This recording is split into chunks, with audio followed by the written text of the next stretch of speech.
বন্ধুরা, মুখোশ কিচেনের নতুন একটি রেসিপিতে আপনাদের সকলকে স্বাগত জানাই। দেখুন, এখানে রেখেছি আমি এই কাতলা মাছের পিস 3 পিস, আর এই একটা কাটা এই পিসটা। এটা দিয়ে এখন আমি কাতলা মাছের একটা রেসিপি করে আপনাদেরকে দেখাবো। তাহলে চলুন দেখতে থাকুন।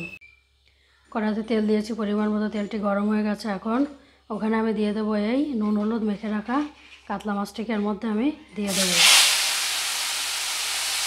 দিয়ে ভালো করে মাছটিকে আমি লাল করে এটাকে ভালো করে ভেজে নেব।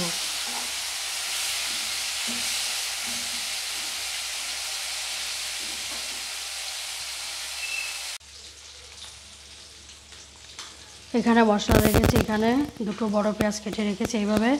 আর এখানে রেখেছি হাফ চামচ, ছোটো চামচের হাফ চামচ আদা, একটা কাঁচা লঙ্কা কোরানো, একটা গোটা লঙ্কা, আর এখানে 6 কোয়া রসুন কোরানো, এইটাকে দিয়ে। আর এখানে রেখেছি টমেটো পিউরি রেখেছি, একটা ছোটো 2 টমেটো কুড়িয়ে রেখেছি। এই টমেটো পিউরিটাকে দিয়ে আর ওই কাতলা মাছটাকে দিয়ে আজকের কাতলা মাছের কালিয়া করে দেখাবো। মাছগুলি সব ভাজি হয়ে গেছে, এখন মাছগুলিকে তুলে নেব। মাছটাকে তুলে নিয়েছি। এখন এখানে ফোড়নে দেবো একটা শুকনো লঙ্কা, একটু তেজপাতা ছেড়া, আর একটু লবঙ্গ, দারচিনি, এলাচ সামান্য পরিমাণে। এটাকে ফোড়ন দিয়ে দেবো। ফোড়ন দিয়ে এখানে আমি এই কাটা পেঁয়াজটাকে দিয়ে দেব। কাটা পেঁয়াজটাকে দিয়ে এটাকে আমি পরিমাণ মতো লবণ দিয়ে দেবো। আর এখানে দিয়ে দেবো ঘষে রাখা এটা আদাটা আর লঙ্কাটাকে দিয়ে দেবো। এটাকে ভালো করে কষিয়ে নেব।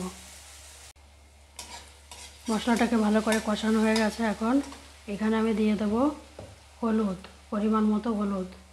আর এর আগে আমি ওই ঘষা রসুনটাকে এর মধ্যে দিয়েছিলাম, ওটা অবশ্য দেখানো হয়নি। এটা ওর মধ্যে দিয়ে একসঙ্গে এরকম করে এটাকে ভালো করে সব একসঙ্গে কষিয়ে নিতে হবে। এটা কষানো হয়ে গেছে।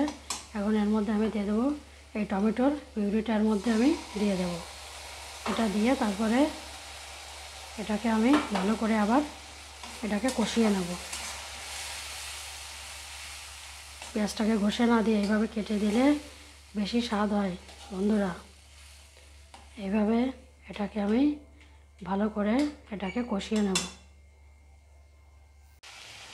মশলাটি কষানো হয়ে গেছে, দেখুন তেল ছেড়ে দিয়েছে। মশলাটি কষানো হয়ে গেছে, ভালো করে এইভাবে কষিয়ে নিতে হবে।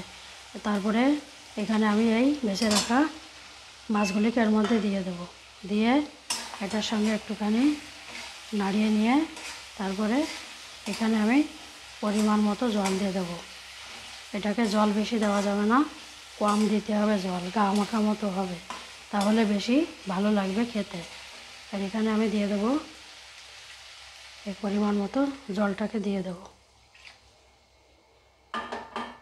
দিয়ে এর মধ্যে একটা কাঁচা লঙ্কা দিয়ে দেব। দিয়ে এটাকে আমি কিছুক্ষণ এটাকে ঢাকা দিয়ে রেখে দেব।